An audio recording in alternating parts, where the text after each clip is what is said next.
बच्चों, कैसे हो आप सब। आशा करती हूँ आप सब ठीक होंगे। तो आज हम करेंगे क्लास 8th की हिंदी का पाठ मन के जीते जीत। सबसे पहले हम प्रश्न उत्तर करेंगे, फिर इस पाठ का अभ्यास और शब्दार्थ। पहला प्रश्न है, जीवन में मुश्किलों से पार कौन लोग जा पाते हैं। उत्तर आएगा, जीवन में मुश्किलों से वही लोग पार जा पाते हैं जो सब प्रकार की परेशानियों से निराश ना होकर उनका सामना करने का साहस रखते हैं। नेक्स्ट क्वेश्चन आएगा, राजा जनक के दरबार में अष्टावक्र को देखकर सभी क्यों हंसने लगे। तो इसका उत्तर लिखेंगे, राजा जनक के दरबार में अष्टावक्र की विकलांगता को देखकर सभी लोग हंसने लगे। क्यों हंस रहे थे? क्योंकि अष्टावक्र 8 जगह से टेढ़े थे। ठीक है। नेक्स्ट क्वेश्चन आएगा, राजा जनक तथा दरबारी अष्टावक्र के सामने क्यों नतमस्तक हुए। तो उत्तर आएगा इसका, अष्टावक्र ने राजा जनक तथा दरबारियों के सामने ये तर्क रखे कि गन्ने, फूल तथा नदी आदि के टेढ़े होने से इन सबके गुण कम नहीं होते। अष्टावक्र के ये तर्क सुनकर राजा तथा दरबारी उनके सामने नतमस्तक हुए। नेक्स्ट क्वेश्चन, सूरदास ने किसकी आराधना में काव्य रचना की। तो सूरदास ने की थी श्री कृष्ण भगवान जी की, है ना। तो हम लिख देंगे, सूरदास ने श्री कृष्ण की आराधना में काव्य रचना की। नेक्स्ट क्वेश्चन, जयसी के प्रसिद्ध महाकाव्य का नाम लिखे। तो क्या नाम था उसके महाकाव्य का जो बहुत प्रसिद्ध था? पद्मावत। ठीक है, क्या नाम था? पद्मावत। नेक्स्ट क्वेश्चन आएगा, रामानंद सागर द्वारा टेलीविज़न पर प्रसारित प्रख्यात धारावाहिक रामायण में संगीत मुख्य रूप से किसने दिया है। तो पहले बच्चों मुझे आप सभी ये बताओ कि आपने रामायण किस किस ने देखी है। जब लॉकडाउन था तो रामायण आती थी ना, तो किस किस ने देखी है। जिसने भी देखी है वो मुझे कमेंट बॉक्स में ज़रूर लिख के बताएं।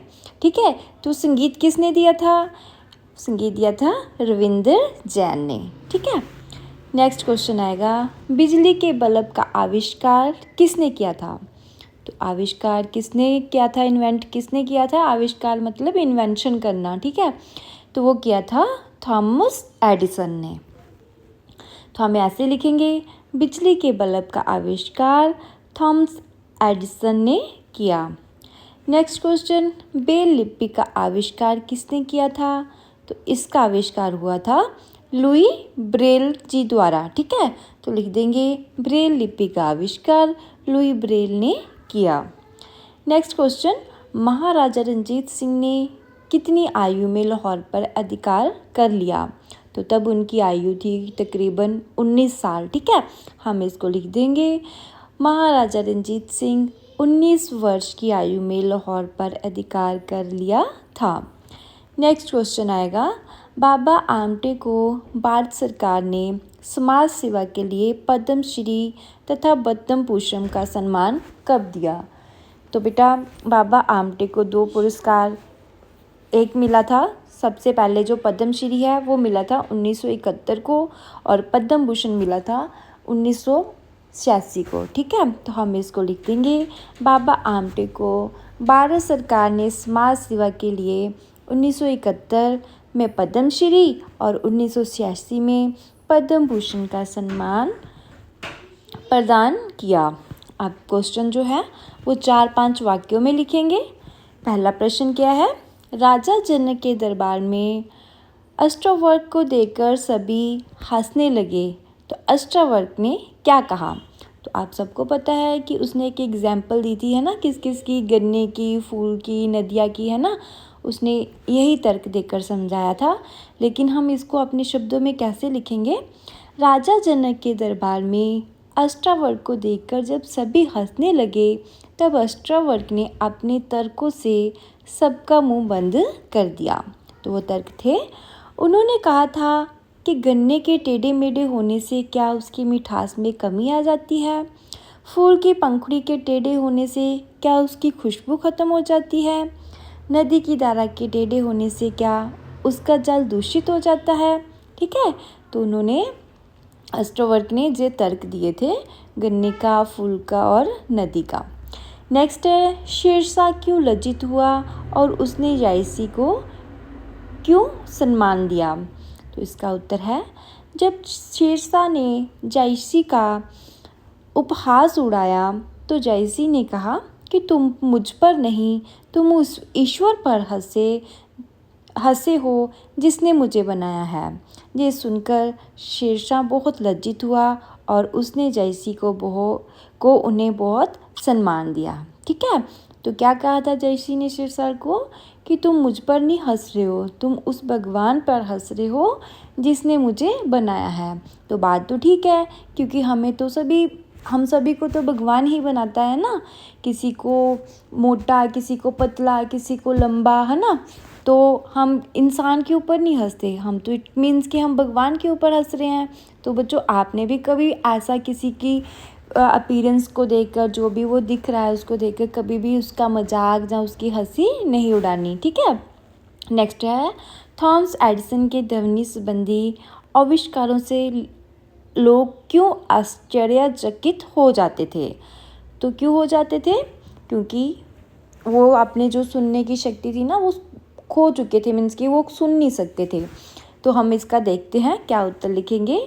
थॉमस एडिसन सुनने की लगभग सारी शक्ति खो चुके थे, फिर भी उन्होंने microphone, phonograph, carbon telephone, transmitter आदि ध्वनि से संबंधित कई आविष्कार किए। देखो, वो खुद से सुन नहीं पा रहे हैं, लेकिन आविष्कार जो कर रहे हैं वो किस चीज़ में कर रहे हैं, जिसमें हम सुनते हैं। जैसे टेलीफोन तो उन्होंने किया था ना, फोनोग्राम, ट्रांसमीटर। ठीक है, तो लोग इसीलिए आश्चर्य हो जाते थे कि वो जो इंसान सुन नहीं पा रहा है वो ऐसे आविष्कार, ऐसी इन्वेंशन कैसे कर लेता है। ठीक है, तो आगे लिखेंगे लोग इस बात पर आश्चर्यचकित होते थे कि जो व्यक्ति पूरी तरह सुन नहीं सकता वे किस प्रकार ध्वनि के हर पहलू को बखूबी समझ लेता है। नेक्स्ट क्वेश्चन आएगा, लुई ब्रेल द्वारा नेत्रहीनों के पढ़ने के लिए बनाई लिपि की क्या विशेषता है? तो इसका उत्तर आएगा लुई ब्रेल द्वारा नेत्रहीनों के पढ़ने के लिए बनाई गई ब्रेल लिपि की ये विशेषता है कि इस लिपि में नेत्रहीन कागज़ पर उभरे चिन्हों को स्पर्श करके पढ़ते हैं। वो लिपि कैसी होती है ब्रेल लिपि कि उनके जो पेजेस होते हैं ना, उनके ऊपर जो उनके लेटर्स होते हैं, जैसे ए बी या हिंदी का कोई भी लेटर, वो उभरा होता है, मीन्स कि ऊपर को होता है। तो वो अपने फिंगर से उसको टच करते हैं, तो जो टच करके उनको फील होता है ना, तो वो अपने माइंड में रखते हैं। तो उनको इसी से पता चलता है कि वो कौन सा शब्द है या कौन सा वर्ड है। तो कैसे पता चलता है उनको? जो कागज़ के ऊपर उभरे चिन्ह होते हैं ना, उन्हीं से पता चलता है। नेक्स्ट क्वेश्चन, बाबा आमटे का समाज सेवा में क्या योगदान रहा? तो इसका उत्तर आएगा बाबा आमटे का समाज सेवा में विशेष योगदान रहा है। वे विकलांगता के शिकार थे, फिर भी उन्होंने अपनी सारी आयु कुष्ठ होते हैं जिनको कोहड़ पड़ा होता है। ठीक है, ये कोहड़े की बीमारी होती है, जिन लोगों को कोहड़ था, तो उन्होंने क्या किया, फिर उन्होंने अपनी सारी आयु कुष्ठ रोगियों की सेवा में लगा दी। उनकी प्रेरणा से अनेक कुष्ठ रोगी भीख मांगना छोड़कर परिश्रम करके पसीने की कमाई पाने में समर्थ हुए और सम्मानपूर्वक जीवन जीने लगे। ठीक है। नेक्स्ट क्वेश्चन, भारतीय स्पिनर चंद्रशेखर का क्रिकेट में क्या योगदान रहा है? तो इसका उत्तर आएगा भारतीय स्पिनर चंद्रशेखर का क्रिकेट में एक सफल गेंदबाज के रूप में बहुत बड़ा योगदान रहा। वह अपने पोलियोग्रस्त हाथ से ही स्पिन गेंदबाजी करते थे। उन्होंने भारतीय टीम की ओर से 58 टेस्ट मैच खेले और 7,199 रन देकर 242 विकेट लिए। इसीलिए भारत सरकार ने अर्जुन पुरस्कार देकर सम्मानित भी किया। ठीक है, तो ये था हमारा आंसर। नेक्स्ट है, राणा सागा और महाराजा रंजीत सिंह की वीरता के विषय में आप क्या जानते हैं? तो देखते हैं। भारतीय इतिहास के दोनों साहसी वीरों राणा सागा और रंजीत सिंह की विकलांगता का उनकी वीरता और साहस पर कोई असर नहीं पड़ा। राणा सागा ने इब्राहिम लोदी जैसे अनेक विरोधियों के दांत खट्टे किए। इसी प्रकार महाराजा रंजीत सिंह ने भी 19 वर्ष की आयु में ही लाहौर पर अधिकार कर लिया और फिर अपनी वीरता के कारण उन्होंने जम्मू कश्मीर, अमृतसर, मुल्तान, पेशावर आदि क्षेत्रों पर भी अधिकार किया। किसने अधिकार किया? महाराजा रंजीत सिंह ने। और लाहौर पर 19 साल की आयु में उन्होंने अपना कब्जा कर लिया था। ठीक है, नेक्स्ट है भाग्य संवरता नहीं संवारना पड़ता है। इन पंक्तियों में लेखक क्या कहना चाहते हैं? ठीक है, उत्तर देखते हैं। मन के जीते जीत लेख के लेखक का ये एक मानना है कि भाग्य संवरता नहीं संवारना पड़ता है। जो व्यक्ति जीवन में आने वाली छोटी छोटी परेशानियों से निराश हो जाते हैं वो जीवन में कभी सफल नहीं होते, और जो लोग अपने परिश्रम से अपने जीवन को सुधारने में जुट जाते हैं उनका जीवन अवश्य ही संवर जाता है।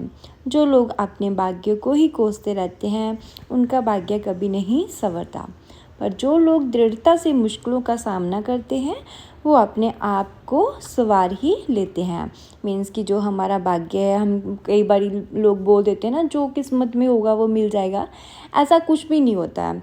किस्मत में तभी मिलता है अगर हम उस चीज़ को पाने के लिए परिश्रम करें, वर्क हार्ड करें, तभी हमें कोई चीज़ मिल पाती है। अगर देखो हमारे एग्ज़ाम है ना, हम ये सोच कर बैठे रहेंगे कि किस्मत में होगा तो पास हो जाएंगे, लेकिन उसके लिए हम पढ़ेंगे ही नहीं। लेकिन अगर हम पढ़ेंगे नहीं, एग्ज़ाम दे दिए, हमारे पेपर हो गए, हम तो फेल हो गए। तो अगर हम पढ़ के उसी एग्ज़ाम को देंगे तो हम अवश्य पास हो जाएंगे। ठीक है, इसलिए ये नहीं कहना है कि जो किस्मत में होगा वो मिल जाएगा, वही मिलता है जिसके लिए हम मेहनत करते हैं। ठीक है, नेक्स्ट है मुहावरों के अर्थ बताते हुए उन्हें वाक्यों में प्रयोग करें। सबसे पहला है घुटने टेकना। इसका अर्थ लिखेंगे हार मान लेना। सैनिक दुश्मनों के सामने कभी भी घुटने नहीं टेकते हैं। ठीक है, नेक्स्ट है सिर ना झुकाना, जिसका अर्थ आएगा पराजय ना मानना। पराजय होता है हार, ठीक है, पराजय ना मानना। इसका वाक्य बनेगा हमारे वीर सैनिकों ने कभी भी अपने शत्रुओं के आगे सिर नहीं झुकाया। नेक्स्ट है दांत खट्टे करना, इसका अर्थ है बुरी तरह से हराना। तो इसका लिखेंगे भारतीय सैनिकों ने युद्ध में दुश्मनों के सेनाओं के दांत खट्टे कर दिए, जैसे महाराणा सागा ने किए थे, है ना, दुश्मनों के दांत खट्टे। ठीक है, नेक्स्ट है लोहा मनवाना, जिसका अर्थ है अपने प्रभाव को मनवाना। भगत सिंह आदि क्रांतिकारियों ने अंग्रेजों से अपना लोहा मनवा कर ही छोड़ा। नेक्स्ट आएगा थर थर कांपना, मीन्स बे या डर से कांपना। इसका वाक्य बनेगा अपने सामने शत्रु की इतनी बड़ी सेना देखकर छोटे प्रदेश का राजा थर थर कांपने लगा। नेक्स्ट है बुलंदियाँ छूना, जिसका अर्थ है बहुत बड़ी सफलता पाना। इसका वाक्य बनेगा राष्ट्रीय खेलों में हमारे खिलाड़ियों ने अनेक स्वर्ण पदक जीतकर बुलंदियों को छू ही लिया। नेक्स्ट आएगा दो पर्यायवाची बनाने हैं, नीचे शब्द दिया गया है। सबसे पहला शब्द है चुनौती, जिसका पर्यायवाची बनेगा ललकार और उत्तेजना। दूसरा पर्यायवाची शब्द है अनूठा, जिसका बनेगा अद्भुत और अनोखा। नेक्स्ट है दृढ़ता, जिसका पर्यायवाची है मजबूती और कठोरता। नेक्स्ट उपहास, इसका पर्यायवाची है मजाक और खिल्ली। नेक्स्ट है शक्ति, इसका पर्यायवाची आएगा बल और ताकत। नेक्स्ट है मस्तिष्क, जिसका अर्थ है माथा या फिर ललाट। नेक्स्ट है सेवा, इसका पर्यायवाची आराधना या फिर टहल। नेक्स्ट है पुरस्कार, इसका पर्यायवाची है इनाम, पारितोषिक। ठीक है, नेक्स्ट हाथ, इसका है हस्त और कर। नेक्स्ट आएगा अधिकार, इसका पर्यायवाची है स्वामित्व और कब्जा। नेक्स्ट है भाग्य, इसका आएगा किस्मत या फिर तकदीर।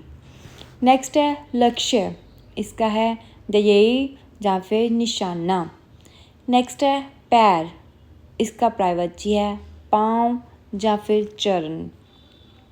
नेक्स्ट प्रयत्न, जिसका पर्यायवाची है प्रयास, चेष्टा। नेक्स्ट है अध्यापक, जिसका पर्यायवाची है शिक्षक और आचार्य। नेक्स्ट है लज्जित, मतलब शर्मिंदा या फिर गल्पित जल। नेक्स्ट है अंधकार, इसका पर्यायवाची अंधेरा और तिमिर। नेक्स्ट है जल, इसका पर्यायवाची है पानी और नीर। अब नेक्स्ट है अनेक शब्दों के लिए एक शब्द। पहला है जिसे आँखों से दिखाई नहीं देता हो, उसको कहते हैं अंधा। गले का हार, उसको कहते हैं कंठहार। संगीत देने वाला, संगीतकार। अपने पर विश्वास होना, आत्मविश्वास। जिसका कोई मोल ना हो, उसको कहेंगे अनमोल। कानों को प्रिय लगने वाला, इसका है कर्ण प्रिय। आविष्कार करने वाला, ये है आविष्कारक। ठीक है, अब हम करेंगे वर्ड, अब हम करेंगे शब्दार्थ। विकलांग का बनेगा अंग से हीन या फिर बेकाम अंग वाला। नेक्स्ट शब्दार्थ है दूषित, जिसका अर्थ आएगा गंदा या फिर मैला। विभूतिया, इसका अर्थ है ऐश्वर्यशाली व्यक्तित्व। नेक्स्ट है अन्यंत्र, जिसका अर्थ है दूसरी जगह या फिर और कहीं। नेक्स्ट है कंठहार, कंठहार मीन्स गले का हार। कंठ गले को कहते हैं ना, तो कंठहार बन गया गले का हार। बुलंदी, इसका अर्थ है ऊंचाई। नेक्स्ट है अंथक, मतलब ना थकने वाला। कर्ण प्रिय, कानों को प्रिय लगने वाला। अस्थित, मतलब हड्डी। व्यक्तित्व, जिसका अर्थ है व्यक्ति की विशेषता या फिर उसका गुण। एकाग्रता मीन्स तत्लीन होने का भाव। नेक्स्ट है जज्बा, जिसका अर्थ है भाव, जोश और भावना। ठीक है, ये था हमारा हिंदी का पार्ट, जिसको हमने पूरा कंप्लीट किया है। आशा करती हूँ कि आप सब ने इस पार्ट से ज़रूर कुछ सीखा होगा। इस वीडियो को अपने दोस्तों के साथ शेयर करें और वीडियोस देखने के लिए चैनल को सब्सक्राइब करें। और हाँ, अगर आपको कोई वीडियोस चाहिए हो तो मुझे कमेंट बॉक्स में ज़रूर बताएं।